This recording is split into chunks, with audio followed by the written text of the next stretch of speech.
lupa. Ya, pertama saya ucapkan terima kasih pada kawan-kawan semua. Malam yang sangat indah dan sangat memberi arti buat saya dan kawan-kawan pengurus tentunya.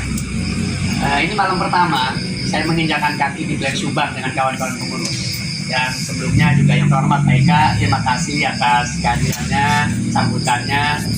Dimana tentu ya kita tujuannya sama ya, untuk bagaimana memajukan perusahaan dan kemudian mensejahterakan semua. Ya, bukan hanya sejahtera manajemen atau pemilik modal, tapi kawan-kawan juga pekerjanya semua sejahtera. Tentunya saya mewakili kawan-kawan pengurus mengucapkan terima kasih. Ya. Saya selalu berkoordinasi dengan Pak Eka. Ya, komunikasi saya alhamdulillah baik, bagus ya. Dan ini satu peluang atau satu jalan sebenarnya untuk kita bagaimana mengetahui problem yang ada di Glen Subang, ya, dengan antara serikat sama manajemen itu aware, komunikasi, ya, dan apapun demi terciptanya suasana kerja yang harmonis, kondusif, sama-sama kita untuk saling bangun komunikasi dan cari solusinya seperti apa, ya. Oke, saya masuk ke persoalan ya dari yang tadi kawan-kawan sampaikan.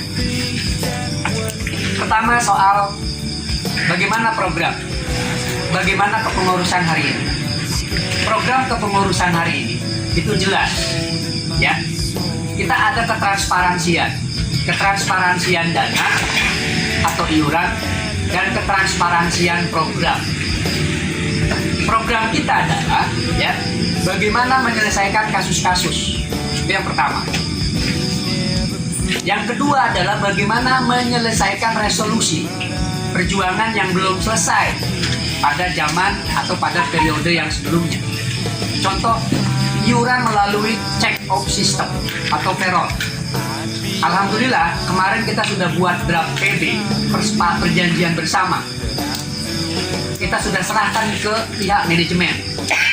Sedang dipelajari PB itu. Setelah nanti oke, PB itu akan kita tanda tangani.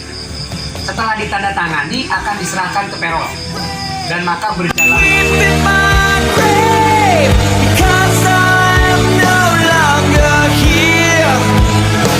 Kesannya atau mungkin ada permasalahan-permasalahan di kita yang disampaikan di dalam forum ini. Agar penyampaian ini nanti menjadi satu kasus yang sama-sama kita bawa bahwa ini ada case di Subang.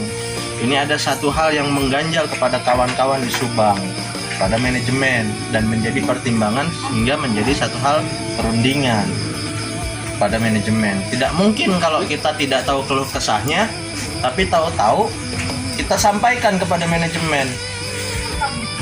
Pak, di sana tuh begini-begini, kan kita nggak tahu keluh kesahnya seperti apa.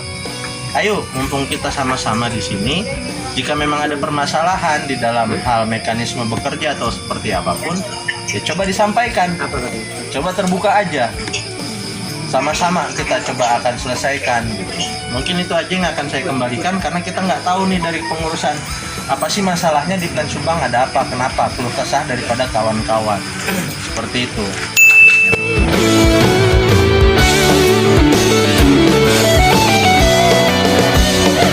Permasalahan mutasinya nih, memang hari ini nggak ada peraturan yang mengatur di Pionir nih, peraturan perusahaan nggak ada, apalagi tentang mutasi.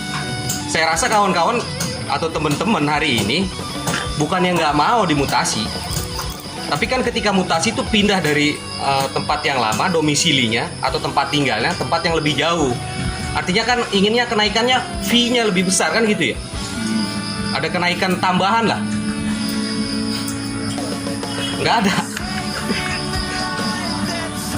Nah nanti itu kita bahas di PKB karena hari ini nggak ada peraturan perusahaan.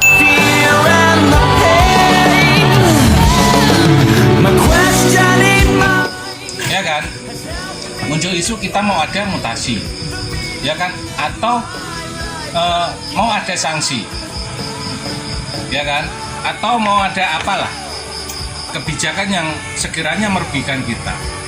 Itu diskusi, plan dulu diskusi ini. setelah diskusi nanti pengurus plan itu ngambil kesimpulan, ya kan? Kalau emang tidak bisa diatasin di plan, baru ntar mengundang pusat tuh. Ini Kak, ada kejadian seperti ini nih, A, B, C, D, ya kan? Nah dari situ nanti akan dikerucutkan mau bagaimana, kan begitu. Karena tugas kawan-kawan di plan itu mengkoordinir satu pemikiran untuk kebersamaan, untuk kepentingan kita bersama. Sedangkan untuk eksekusinya nanti bersama dengan HO itu pengurus pusat.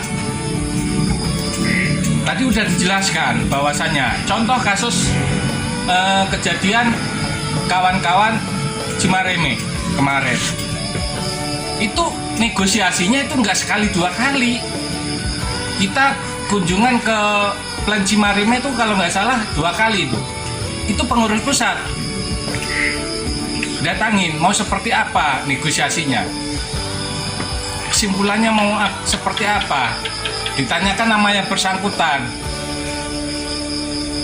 Nah setelah itu terjadi baru kita masukkan ke manajemen, kita PP eksekusi itu ke manajemen, tapi itu belum memutuskan, masih tahap negosiasi. Contoh kemarin anak Cimareme cuma 4 orang, ya kan, manajemen minta 4 orang nih, kita negosiasi dengan pertimbangan plan Subang seperti ini, ya kan, nanti akan mengakibatkan penilaian buruk apa tidak bagi yang dimutasi ke Subang berdasarkan kejadian penilaian yang sudah nanti ujung-ujungnya karyawan atau anggota atau si pekerja ini dianggap tidak produktif, kan seperti itu.